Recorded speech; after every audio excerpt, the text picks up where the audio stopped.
Why did no one meet her eyes at the table? The room was crowded, filled with men in uniforms stiffened by medals and polished boots, but she sat in silence at the far end, her hands folded tight, her gaze fixed on the map. The briefing dragged on coordinates, extraction windows, satellite feeds. Voices droned with authority, bouncing off the steel walls of the war room. Yet every time she tried to contribute, her words dissolved in the air like smoke. She wasn't new, she wasn't untested.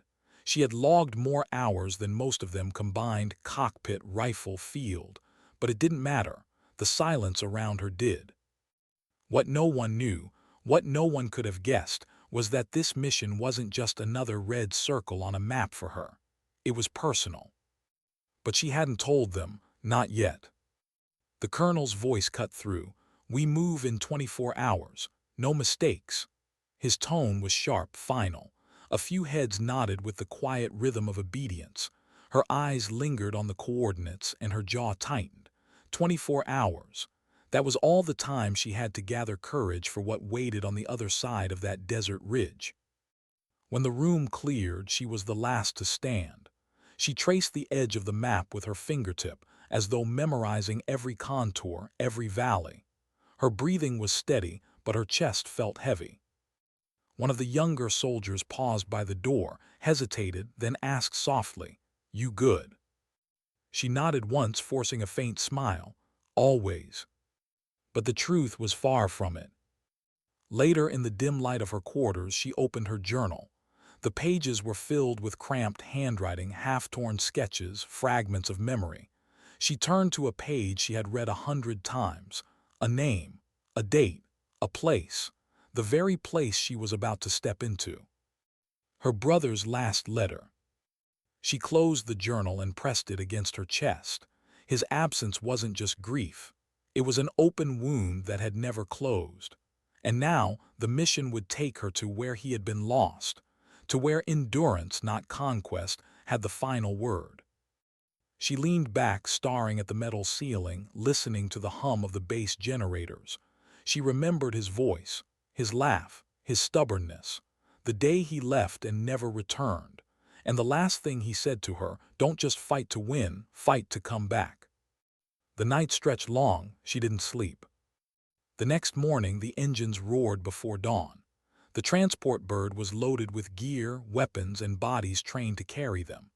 Dust spiraled around the airstrip as the sun cracked the horizon, spilling gold over the mountains.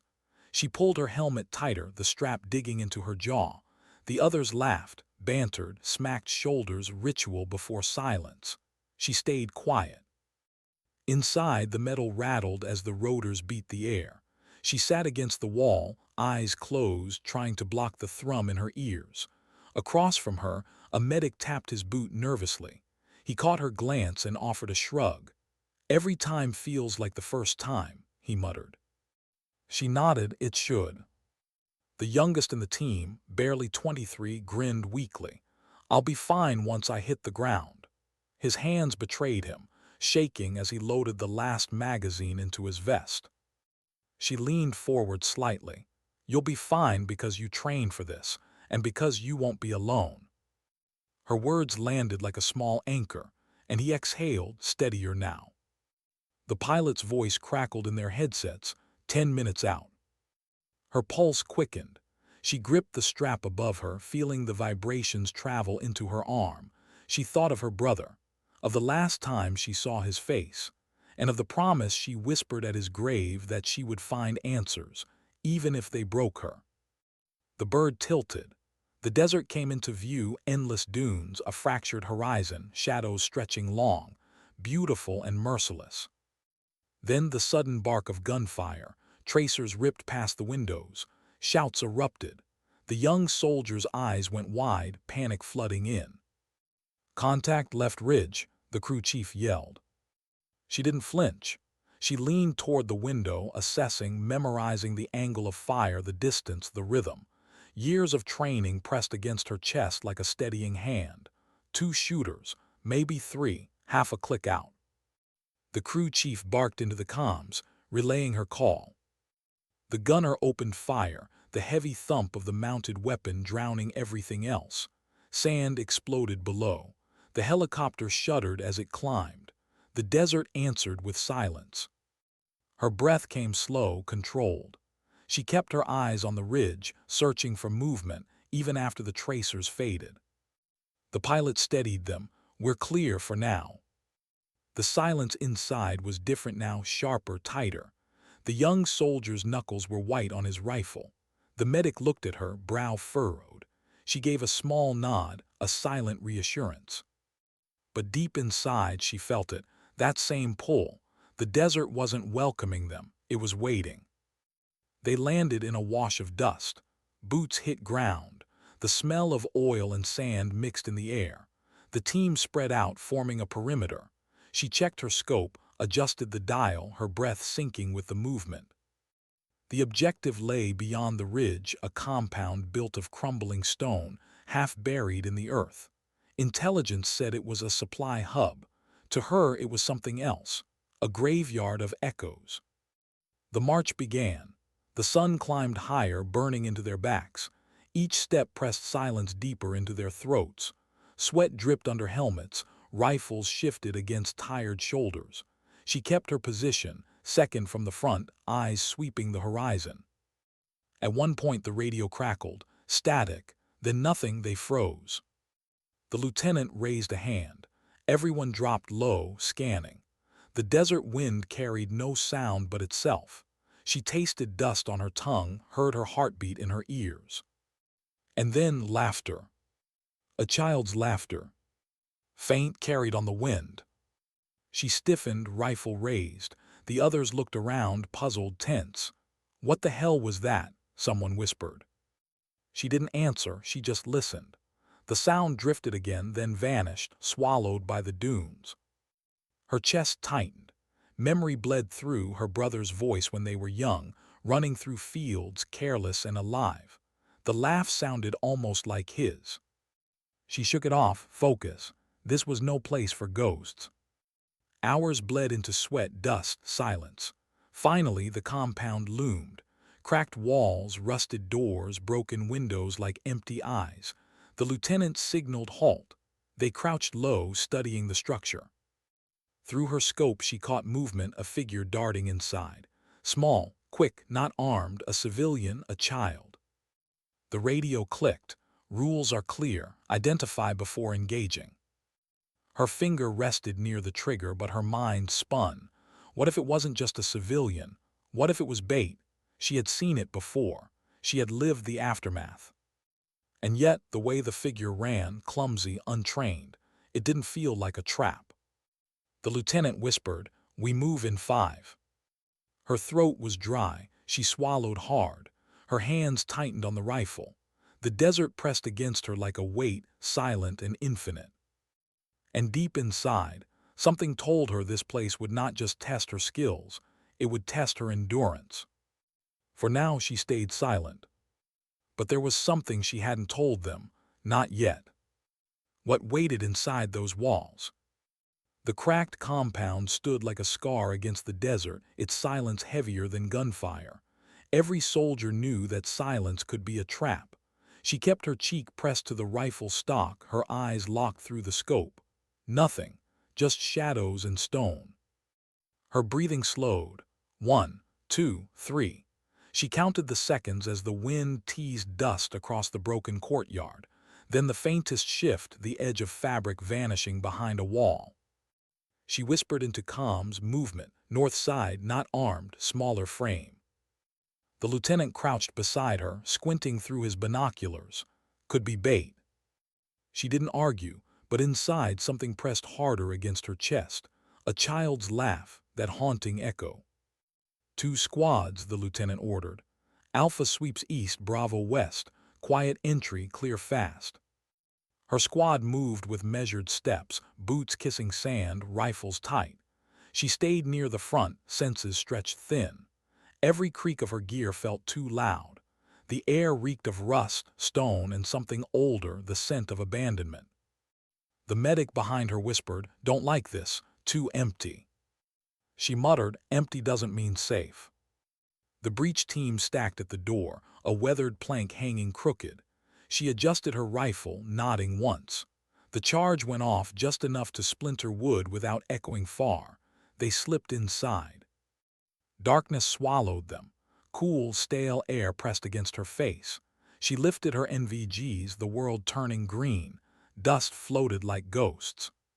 She scanned corners, barrels steady, crates stacked high, rusted tools, silence. Then a shuffle, small feet scurrying. Her breath caught.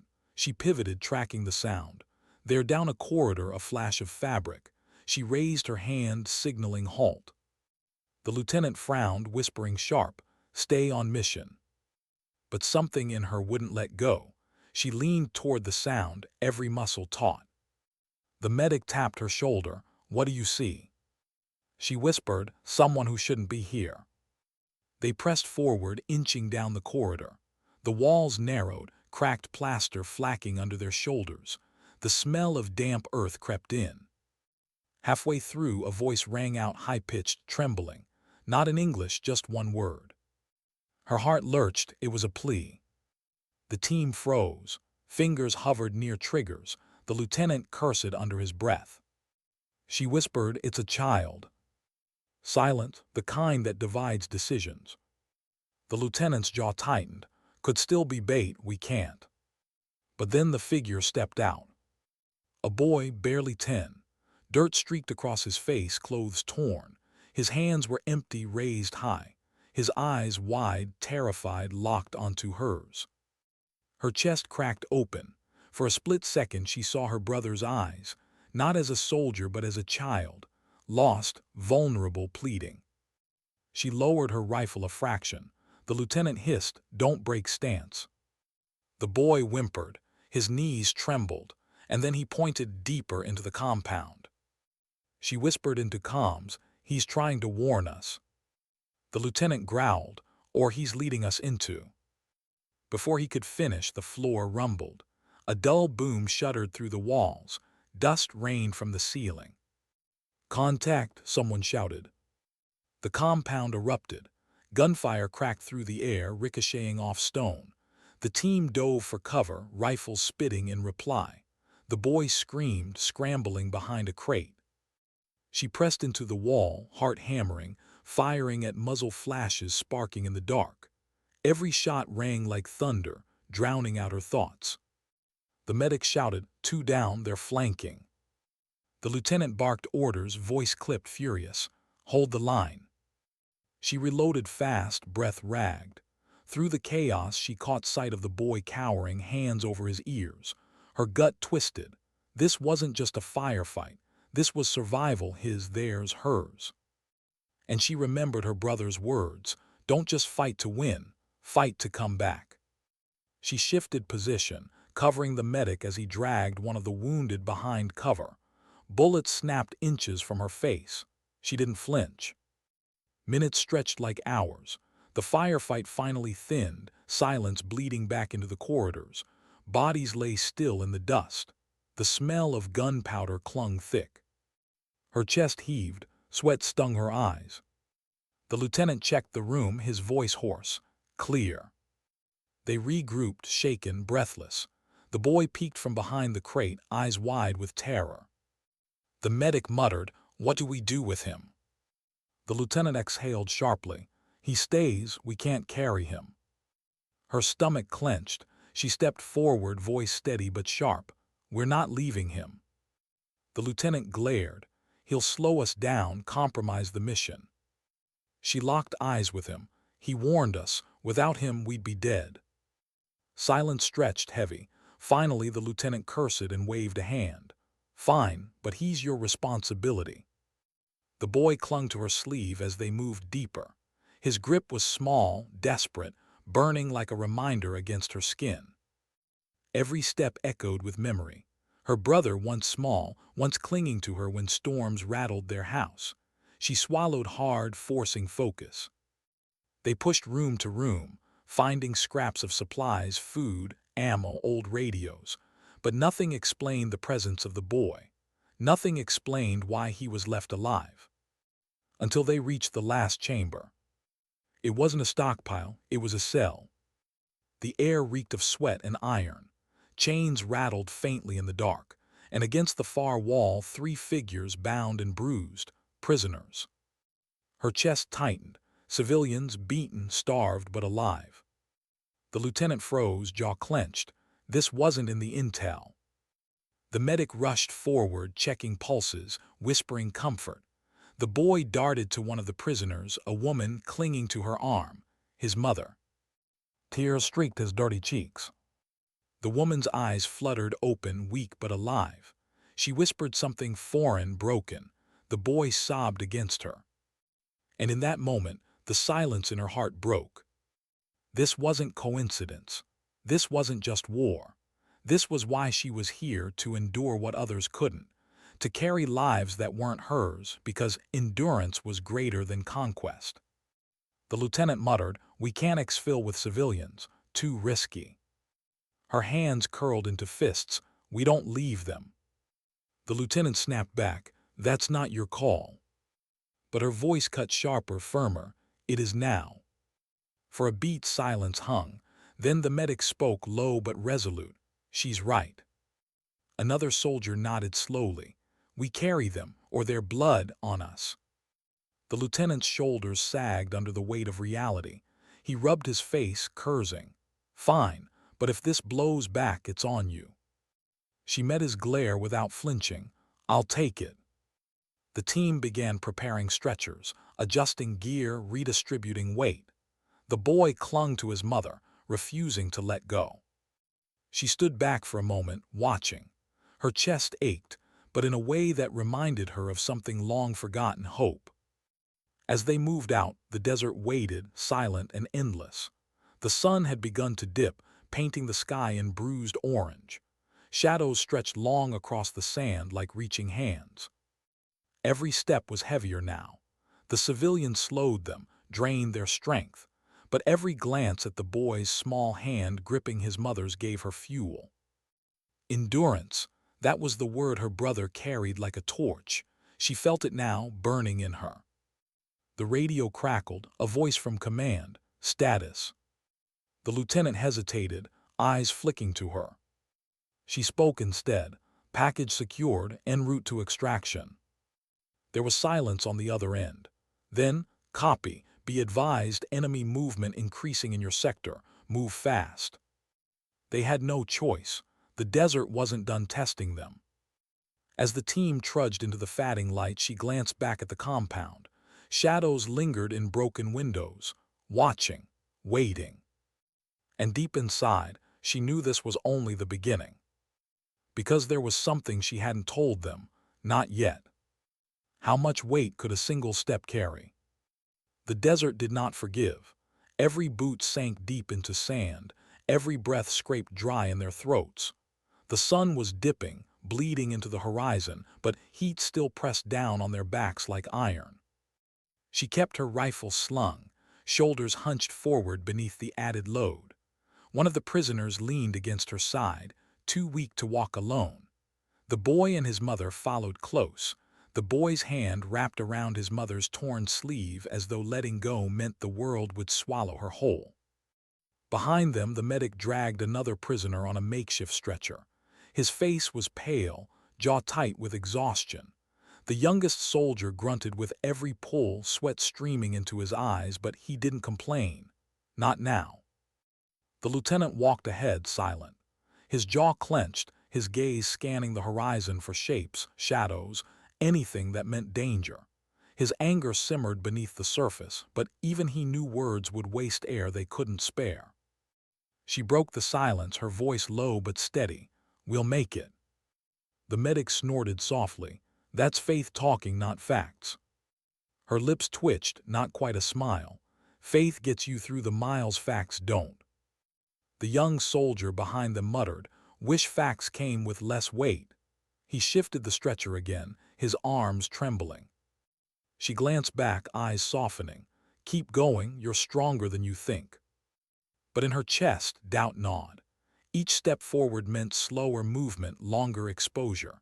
They were no longer ghosts in the sand, they were a trail, easy to follow, and the enemy wasn't blind. The radio hissed, static grinding in their ears. Then a voice, urgent, clipped. Be advised, multiple contacts moving from the south, 2 kilometers and closing. The lieutenant cursed under his breath. They'll be on us before we hit extraction. Her stomach knotted. She scanned the horizon, the emptiness stretching infinite, merciless. There was no cover, no hills, no structures, just sand. Unless... She turned her head, squinting. To the west, jagged shadows cut the sky, cliffs. She remembered them from the map. A canyon cutting deep into the earth. Risky, narrow, but cover. She lifted her voice. The canyon west, it'll buy us time. The lieutenant shot her a glare. It'll trap us. Better trap than cut down in the open, she countered. The medic's voice rasped. She's right, we won't make it out here. The lieutenant exhaled hard, fists clenching at his side. Finally, he gave a sharp nod. West it is. They angled toward the cliffs. The ground hardened beneath their boots, sand giving way to rock. The canyon mouth rose like a wound in the earth, dark and narrow. As they slipped inside, the air cooled, shadows stretching tall around them. For the first time in hours, they weren't under the sun. Relief flickered, but it was thin. The canyon's silence pressed heavier than the desert. Every sound echoed, boots on stone, gear shifting, ragged breaths. She walked near the boy, her hand brushing the rifle at her side. He glanced up at her, eyes wide but calmer now, as though sensing she was the thread holding them together.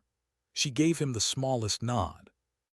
The canyon twisted, its walls jagged and sharp. She brushed her fingers against the rock as they moved, grounding herself. Her brother had once loved climbing cliffs like these, daring her to follow. She'd always been afraid of falling. Now, falling wasn't an option. They reached a bend and she froze. The wind carried a sound, faint, metallic, the click of stone against steel, not theirs, ahead. She raised her fist, signaling halt. The team dropped low, rifles raised. Her pulse quickened, ears straining. The boy clutched his mother's hand tighter, his breath shaking. She whispered, ambush. The lieutenant growled, we push through. But she shook her head, eyes scanning the shadows. They're waiting, let me go first. The lieutenant's glare was sharp. You break formation, you compromise us all. Her voice cut quieter, fiercer. Or I clear the path and save us all.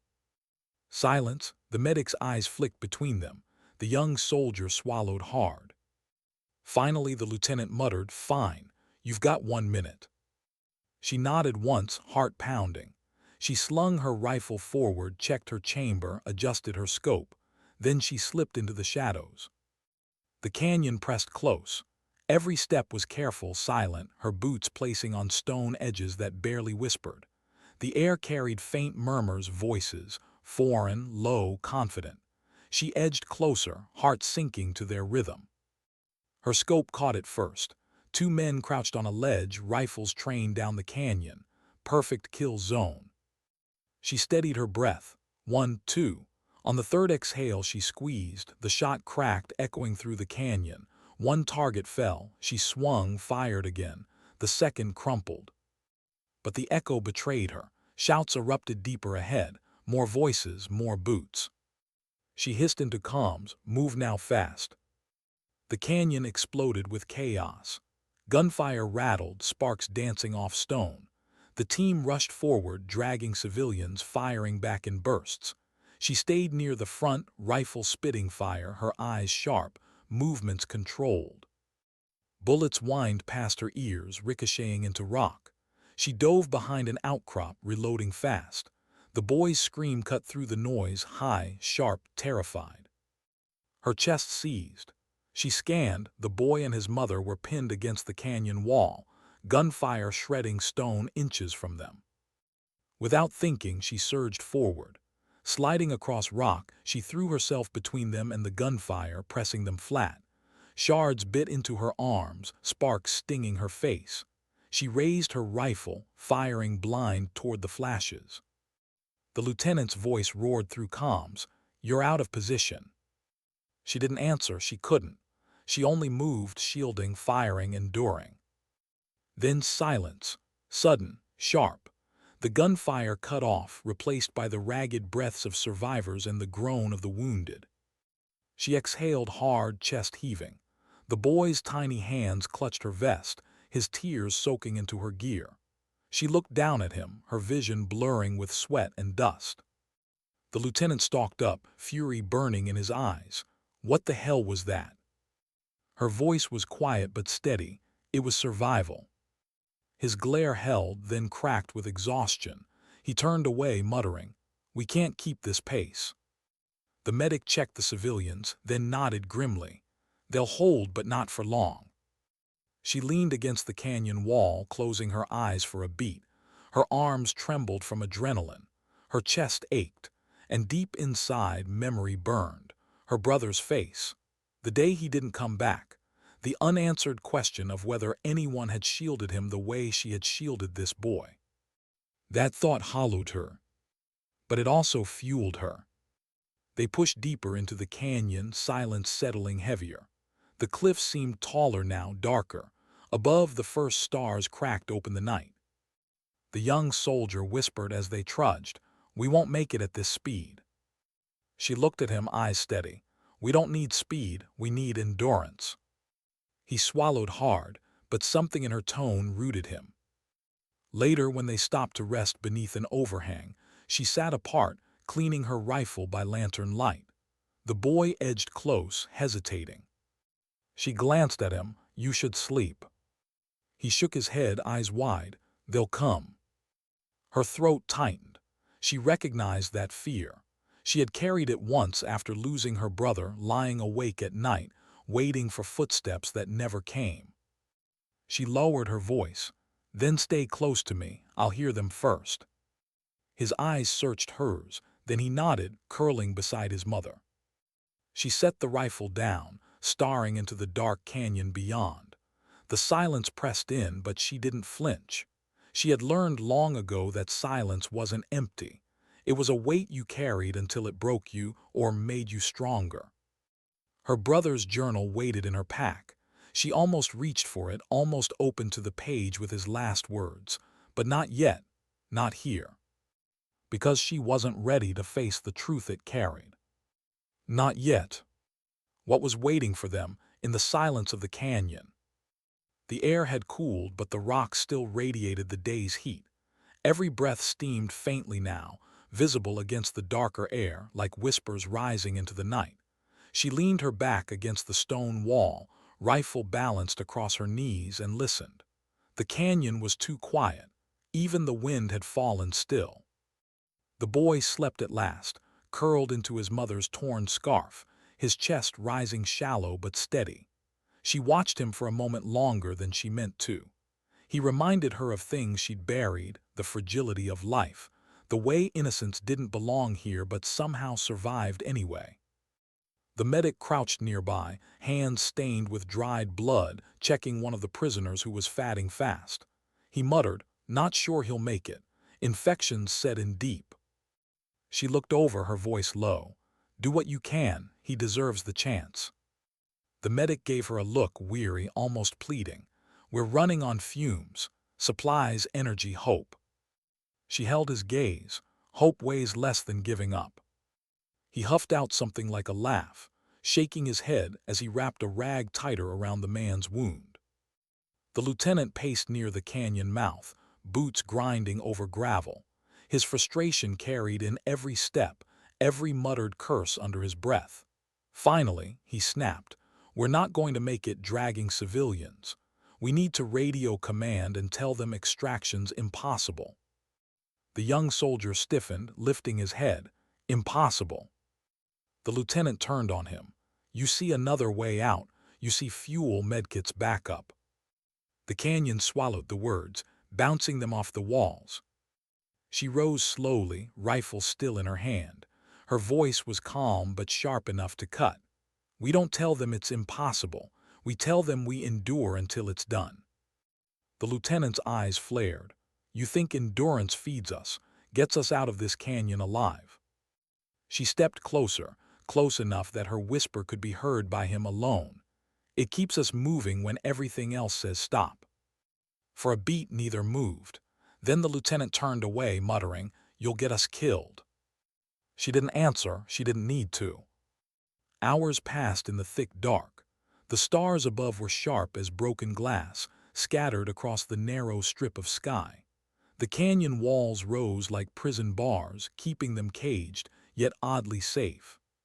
But the safety wouldn't last. She knew it in her bones.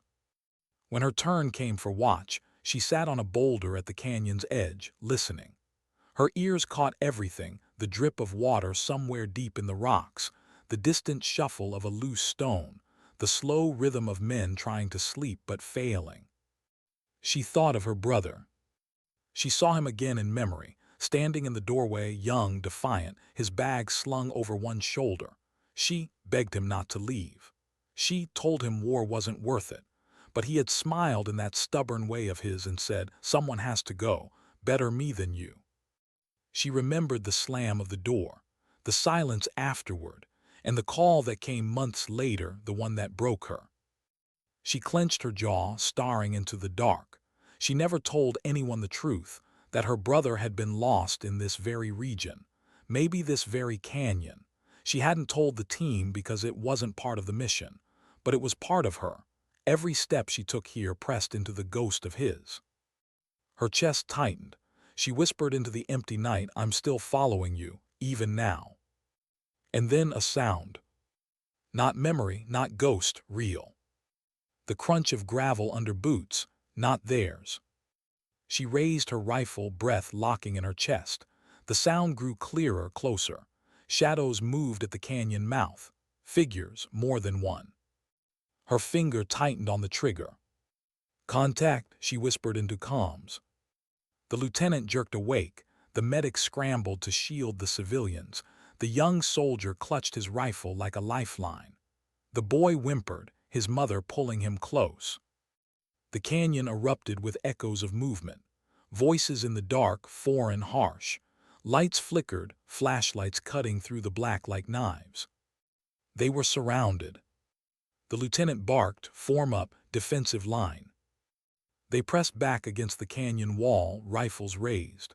The boy clung to her arm now, shaking. She shifted him behind her, raising her weapon, her pulse steady despite the storm in her chest. The first shots cracked, stones shattered, sparks danced. She fired back, every round deliberate, measured. Her ears rang, her shoulder bruised against the rifle's recoil, but she held the line. The medic shouted over the chaos, "They're trying to flank." The lieutenant growled into comms, calling for support. Static answered, no backup, no lifeline. She pressed harder against the wall, firing again. One figure dropped in the dark, then another. But more voices shouted, more boots thundered. They were outnumbered. Her throat burned. She looked at the boy's terrified face, at the civilians crouched in the dust, at her team bleeding and exhausted. And she knew conquest wouldn't save them here. Only endurance would. She shouted above the firefight, "Fall back, deeper into the canyon." The lieutenant turned, furious. "We retreat, we're trapped." She fired again, sparks exploding off stone. "We stand here, we're dead." Silence stretched for half a second, then the medic yelled, "She's right, move." The team began dragging civilians, stumbling deeper into the canyon's twisting path. Gunfire chased them, rounds cracking overhead, ricocheting off stone. She stayed at the rear, covering, her rifle flashing like lightning in the night. Every step back felt heavier, every echo louder. Finally, the canyon narrowed so tight they could barely squeeze through. The enemy's shouts grew distant, muffled by stone. They'd bought a moment. The team collapsed against the walls, panting, shaking. The medic pressed bandages against a wound on the young soldier's arm. The boy clung to his mother, sobbing quietly. She dropped to one knee, chest heaving, her rifle still warm in her hands. Sweat dripped into her eyes. She wiped it away with a trembling hand, then glanced at the team. No one spoke, not for a long while. Finally, the lieutenant muttered, voice raw, "We're running out of road." She stared into the black ahead. The canyon stretched on like an endless throat, swallowing them deeper. She didn't know where it led. She only knew they couldn't turn back. Her voice came low, steady, carrying more weight than she meant it to. Then we endure, step by step, breath by breath, that's all that's left. The words hung in the silence, echoing against the stone. And for a moment, even the lieutenant didn't argue. As the team settled into uneasy silence, she finally pulled the journal from her pack. Her brother's journal, the one she had carried through every mile. She opened it with shaking fingers. The page she always avoided stared back at her, his last entry. The words were simple, scrawled uneven. If I don't make it back, promise me you'll never let war steal who you are. Don't conquer, endure. That's how you save lives. Her vision blurred, her throat closed. She closed the book gently, pressing it against her chest, and she realized he hadn't been writing to anyone else. He had been writing to her. Her breath shook. She whispered so quiet only the canyon could hear, "I promised too late, but I'll keep it now." And still she hadn't told them, not yet. How far can you go before your body breaks? And what happens when your spirit refuses to?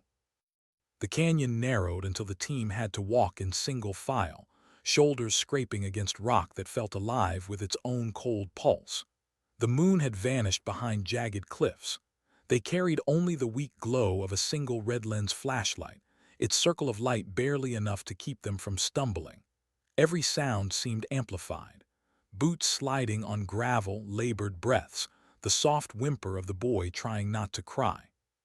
She walked near the rear, scanning the shadows that pressed in close, rifle ready. Her muscles trembled with exhaustion, but her mind refused to quit. That voice in her brother's journal echoed still. Don't conquer. Endure. It became a rhythm with her steps, a drumbeat against fear. The young soldier stumbled forward, clutching his bandaged arm. The medic caught him under the elbow, muttering, "Don't pass out on me. You do, I'm not carrying you." The boy whispered suddenly, so faint she barely heard, "Are we going to die here?" The words stung more than enemy fire. She slowed, crouched just enough to meet his eyes. "Not tonight." "But they'll find us." "They'll try," she admitted softly, "but you've got us, and we don't break easy."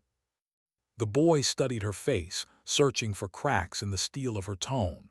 Finding none, he gave the smallest nod. Then he slipped his small hand into hers before pulling away quickly, embarrassed. She let him. That touch anchored her in ways she didn't expect. The canyon opened at last into a bowl-shaped hollow, its floor littered with old debris, shattered crates, rusted metal, the bones of something long abandoned.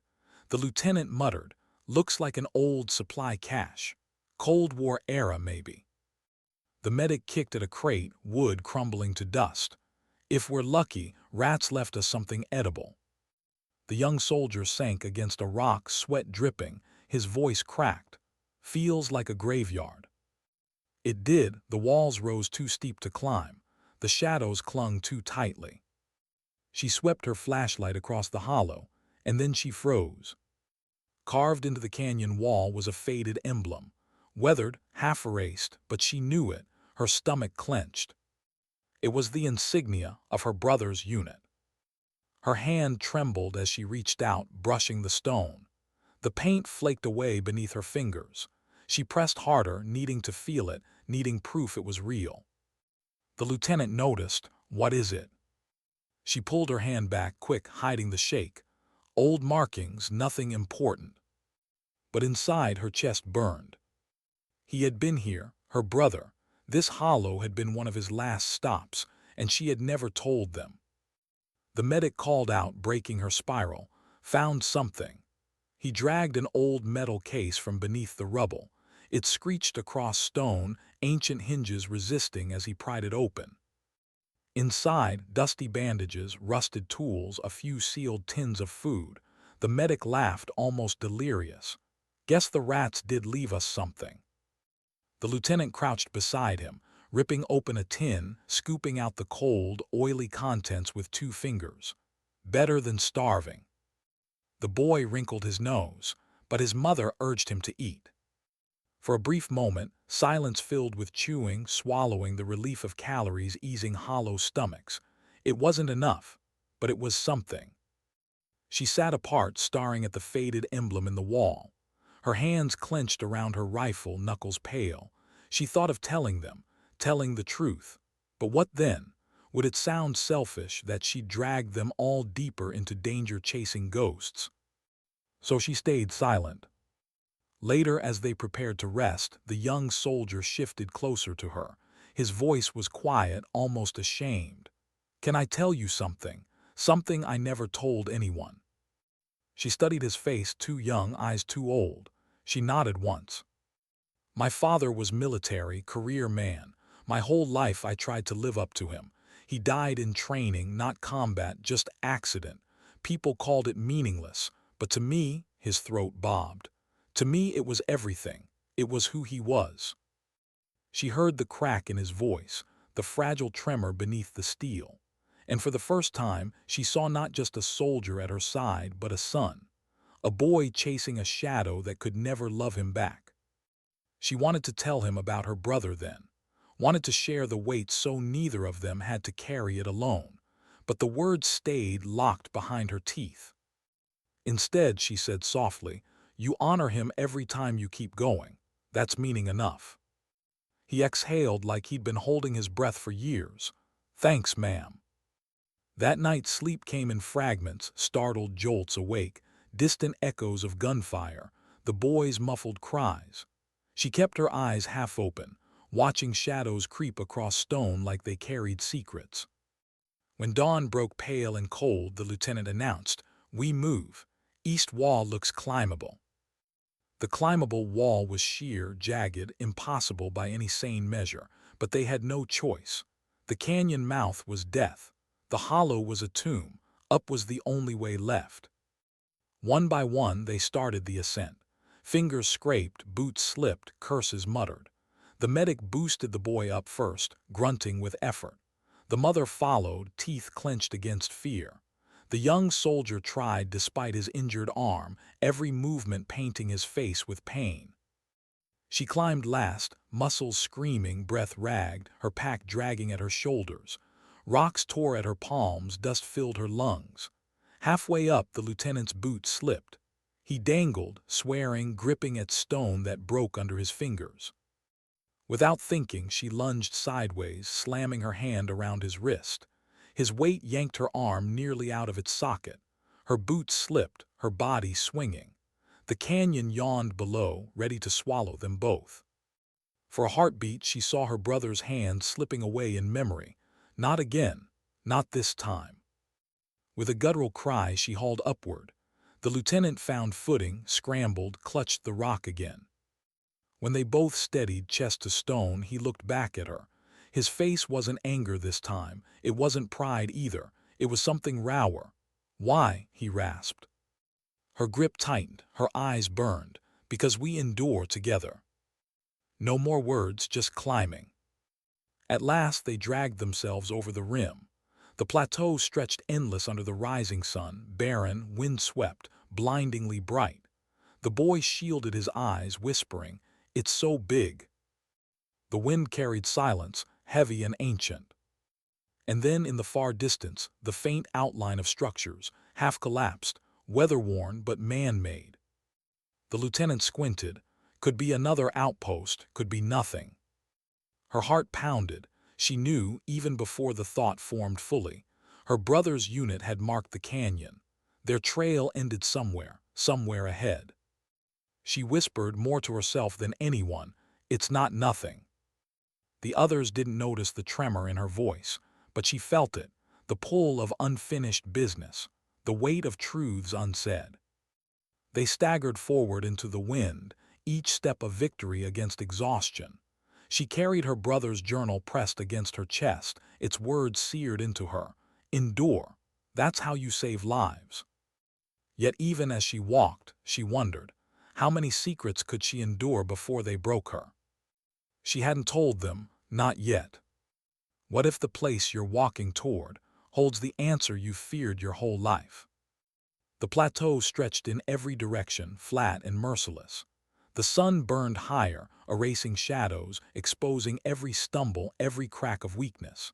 Their boots crunched over brittle soil, dry weeds snapping underfoot. The boy lagged behind until she took his hand again, steadying his pace without words. The medic's face was gray, lips cracked. He muttered, "We'll run out of water before we get there." The lieutenant, squinting against the glare, growled, "Then we don't stop." The young soldier tripped, caught himself, cursed softly. Dust streaked his sweat-soaked face, his injured arm hanging heavier with every mile. She wanted to tell him to rest, but she didn't. Rest meant stillness. Stillness meant death. The structures grew larger, broken walls, rusted beams, a skeleton of an outpost long abandoned. As they neared, silence fell heavier. Even the boy stopped asking questions. The place carried a weight in the air, a warning etched into its emptiness. The lieutenant signaled halt. They crouched among rocks, eyes scanning the ruins. Windows shattered, sand drifts piling in corners, doors hanging from rusted hinges. Nothing moved. But she felt it, the strange pull in her chest. This wasn't just an outpost. It was a memory turned solid. Her brother had been here. She knew it with a certainty that went beyond logic. They approached slowly, weapons ready. The medic muttered, "Looks like it's been dead for decades." Yet the dust near the entrance showed fresh prints, boots, more than one pair. Her stomach knotted. The lieutenant swore under his breath, "Not abandoned, stay sharp." They slipped into the shadows of the outpost. The air inside was cooler, stale, thick with the scent of rust and old oil. Their boots echoed on concrete floors scarred with cracks. The boy clung to his mother. The young soldier swept corners with his rifle, every movement tense. She moved quietly, her senses flaring. Each creak, each drip of unseen water, each gust of wind through broken walls felt amplified. Then she saw it. A faded mural on the wall. Letters chipped away, but not enough to hide it, the call sign of her brother's unit. Her breath caught. She reached out, fingertips trembling, tracing the worn paint. Her throat tightened. The medic glanced at her. "You okay?" She jerked her hand back. "Fine." But her pulse betrayed her. They pushed deeper into the outpost. Broken bunks lined one room, empty ammo crates another. A mess hall, its tables overturned, dust covering old trays. The boy whispered, "It feels haunted." She wanted to tell him ghosts didn't linger in places like this, but she couldn't, because hers did. At last they found the operations room. Maps still pinned to the walls, corners curled, yellowed with age, papers scattered across the floor. The lieutenant sorted through them, tossing aside scraps. Old patrol routes, nothing useful. But her eyes locked on something else. A journal. Half buried under dust, its leather cover torn but unmistakable. Her chest seized. She reached for it slowly, as if the air itself might shatter it. Her fingers closed around the spine. Her breath came shallow. She opened the first page. And froze. The handwriting, his handwriting. Her brother. Her knees weakened. She sank to the floor, the book heavy in her hands. The words blurred as tears welled, but she blinked hard, forcing herself to read. Day 43, supplies low, spirits lower, but I can't let them see me break. They need someone to believe in. If I endure, maybe they will too. Her throat closed. She turned the page. Day 57, enemy pressure is constant. We can't hold forever, but if we fall, the civilians fall with us. Endurance isn't about glory. It's about not letting go until the last possible breath. Her hands shook. Page after page, his voice spilled into her, echoing across time. His doubts, his fear, his determination. He had been human, fragile, tired, and yet he hadn't given up. The last entry stopped her heart.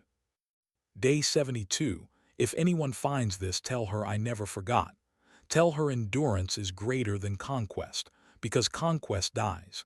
Endurance lives on in others. Her vision blurred completely now. Her brother hadn't been writing to the world.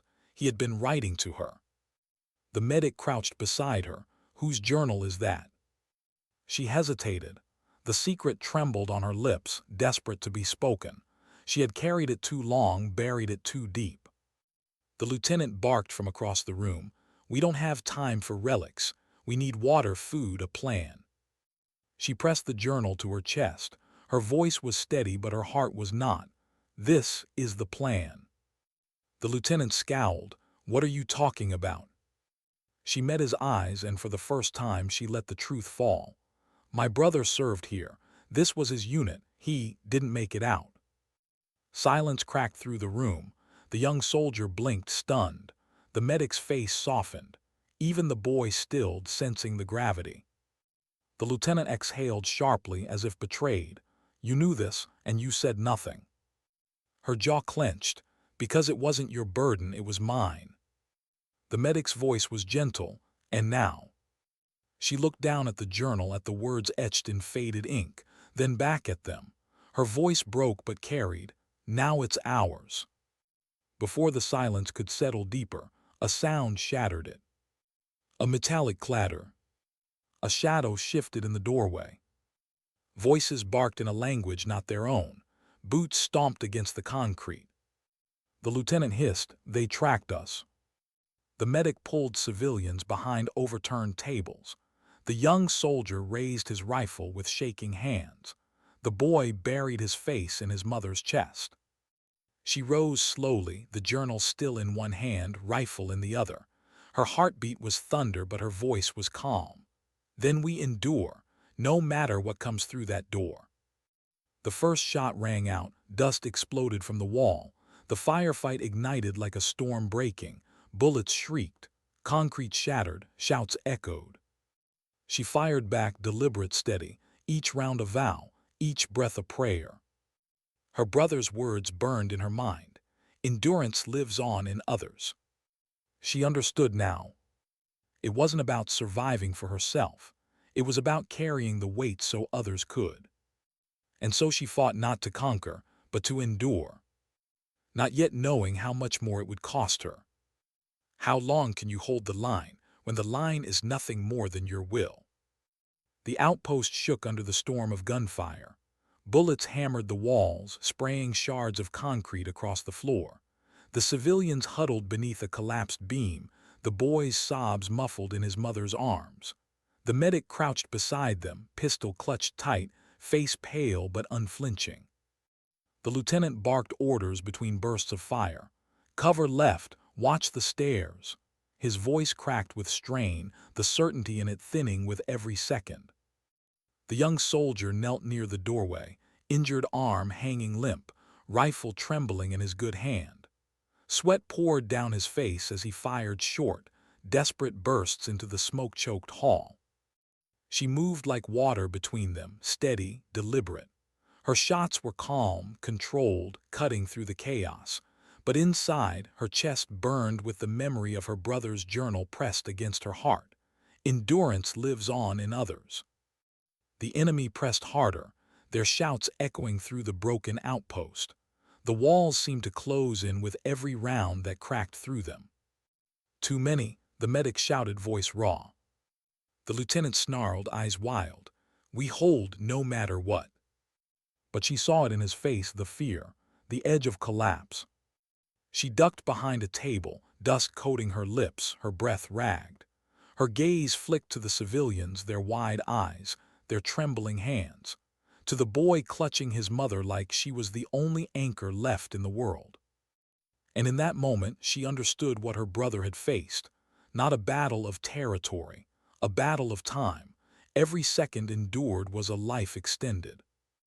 The young soldier cried out suddenly, his rifle clattering to the floor. Blood soaked through his bandage, spreading fast. The medic dove to him, pressing cloth hard against the wound. "Stay with me, stay with me." The lieutenant cursed, slamming another mag into his weapon, rage boiling in every shot he fired. "They're not stopping." She rose, firing in controlled arcs, her voice cutting through the roar. "Neither do we." The firefight dragged on, minutes stretching like hours. Smoke thickened, stinging eyes, burning lungs. The boy coughed violently until his mother pulled fabric over his face. Then silence. Gunfire ceased. Shouts faded. Only the echo of ringing ears and ragged breaths filled the room. The lieutenant froze, eyes narrowing. Why'd they stop? The medic whispered, "They're regrouping." The quiet was worse than the noise. It pressed into the bones, heavy with what was coming. She stepped to the shattered window, peering through. Shadows moved beyond the courtyard, figures gathering, more than before, twice as many. Her throat tightened. She turned back to the team. They're preparing to push harder. They won't stop this time. The lieutenant's jaw clenched. He knew. They all knew. The young soldier, pale and shaking, rasped, "Then what do we do?" Her hand tightened on her rifle. The journal weighed in her pocket like a stone. Her brother's words carved into her mind. She spoke low, steady. "We endure long enough to give them a chance." She gestured to the civilians. The lieutenant's eyes flared. "Are you saying we die here?" She held his stare. "I'm saying we don't run. We hold until they can run." Silence fell heavier than the dust. The medic swallowed hard, glancing at the boy. The mother's eyes filled, but she didn't argue. She understood before the soldiers did. The lieutenant paced, fists clenched. "That's not a plan." "It's the only one we've got," she said softly. The boy's small voice broke the air. "Don't let them take my mom." She knelt before him, her heart breaking at the terror in his eyes.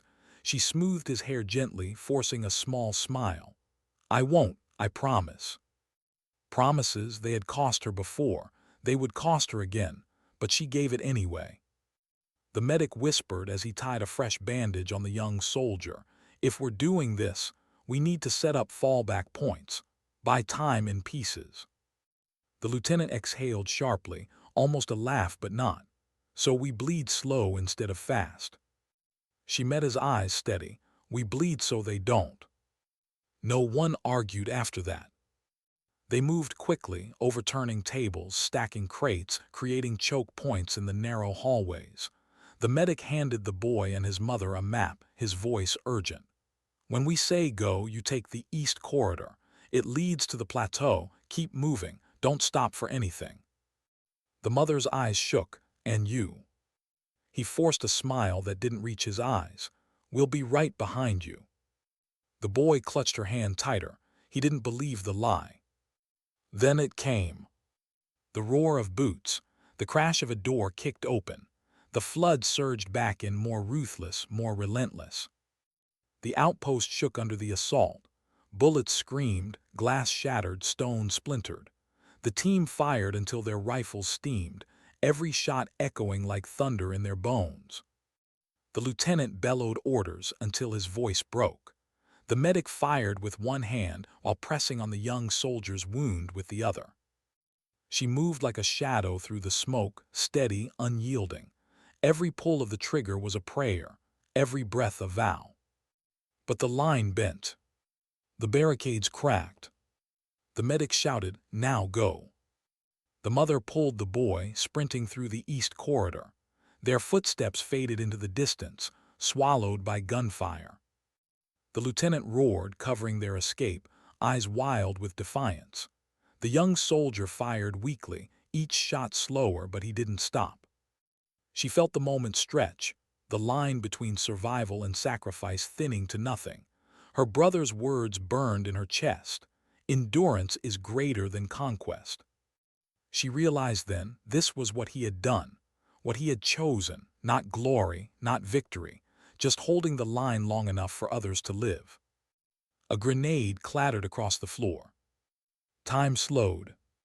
She saw the lieutenant dive, arms outstretched. The explosion swallowed him in light and dust. Her ears rang, the world spinning. When it cleared, the lieutenant was gone, nothing left but silence and smoke. The medic's face was streaked with blood and tears. "We can't hold much longer." She raised her rifle again, voice raw but unbreakable. "Then we hold until the last breath." The young soldier coughed, blood on his lips but his eyes burned. Together. Together. They braced as the enemy surged once more, shadows filling the doorway, weapons flashing. And she knew endurance wasn't about how long you lived. It was about how much of yourself you gave while you did. Her brother had given everything here. And now so would she. Why did the silence feel heavier than the storm itself? She sat alone in the gutted chapel, the stained glass long shattered, moonlight leaking through broken beams like fractured prayers. Her rifle rested across her knees, but she wasn't thinking about the weapon. Not anymore. Her ears still rang with the last echo of gunfire. Her chest still carried the weight of choices that no soldier could rehearse for. And yet, beneath the exhaustion, beneath the grief, there was something harder, sharper, more unyielding. A pulse that said, "You endured." But endurance had never felt this costly. She thought of the boy with the photograph, the medic who whispered his mother's name when the dust closed in, the quiet captain who had carried his regret like an extra pack, never laying it down until the end. Their faces lived in her now, their words carved into her bones. The mission was technically complete. The extraction had been brutal, but she was still breathing. That mattered, didn't it? Yet victory didn't taste like victory. It tasted like ashes, like silence. She remembered her mother's hands, rough from factory shifts, the way they had folded together when she prayed for her daughter's safety. She remembered the night she left home, promising she would return whole. That promise was broken. She wasn't whole. She was stitched together with the fragments of others. Her hand trembled. She pressed her palm against the cold floor, grounding herself. Outside, the storm had finally begun to clear, revealing a pale horizon. Dawn. Soft light creeping over a ruined world. And still she couldn't leave yet. There was something unspoken here, something that clung to her chest like unfinished breath. She rose, every muscle screaming protest, and walked toward the broken altar. Dust crumbled under her boots. Her reflection trembled in a shard of glass, eyes red, cheeks streaked, uniform torn. She hardly recognized the woman staring back. But maybe that was the point. She had come here for a mission. She was leaving with a lesson. Endurance, not the kind written in training manuals, not the sterile word on briefing slides, but the kind that bled. The kind that meant holding someone's hand until their last second, even when your heart begged to look away. The kind that meant choosing not to give in to despair when despair would have been easier. The kind that meant surviving so their stories could live on. Her throat tightened as she whispered their names. Each one, carefully, slowly, like beads of a rosary. When the last syllable left her lips, she felt the chapel breathe. Not with sound, not with wind, but with something quieter, something eternal. She stepped outside and the world felt different. The mud, the ruins, the smell of smoke, all the same. But inside her, the war had shifted. The extraction vehicle waited in the distance, rotor blades chopping the morning air. A silhouette waved her forward, but she didn't rush. Every step carried weight, memory, purpose. When she climbed aboard, no one spoke. The survivors sat in silence, staring at nothing and everything. Eyes hollow yet alive. They didn't need words. They understood. The pilot glanced at her through the reflection in the glass. A small nod, nothing more, that was enough. As the ground fell away beneath them, she pressed her forehead to the window. Villages shrank into dots. Roads turned to veins. The scars of battle sprawled below like open wounds. And yet, the sky above was endless. She let her eyes close. For the first time in days, she slept. Not the restless, haunted sleep of a soldier, but the sleep of someone who had carried her share and would keep carrying it. Because that was the truth no one put in speeches, no one engraved on medals. The fight wasn't just in the firefight. It was in the endurance. When she woke, the world was quieter, safer, different. The debriefing would come. The questions, the reports, the subtle ways command would try to measure something immeasurable. She would answer, but not fully. Some things weren't meant for paper. Some truths lived only in the silence between survivors. At night, alone in her quarters, she would pull out a worn notebook, not to log kills, not to detail tactics, but to write their names again, their fears, their laughter, the little fragments that proved they had lived, that they had mattered. She wrote not to remember, but so the world wouldn't forget. And in that quiet ritual she found what she hadn't dared to hope for. Not peace. Peace was too fragile, too far, but something steadier. A strength that didn't roar or demand. A strength that endured. Because endurance wasn't about lasting longer than pain. It was about carrying others inside you when they could no longer walk. It was about standing when standing hurt, speaking when silence would be easier, and sometimes choosing silence when words would cheapen the truth. Years later, people would ask her what she had learned, what it meant to serve, to survive. She would pause, her gaze distant, her voice low, and she would say only this: "Sometimes dignity doesn't speak, it simply acts." And in that silence, they would understand.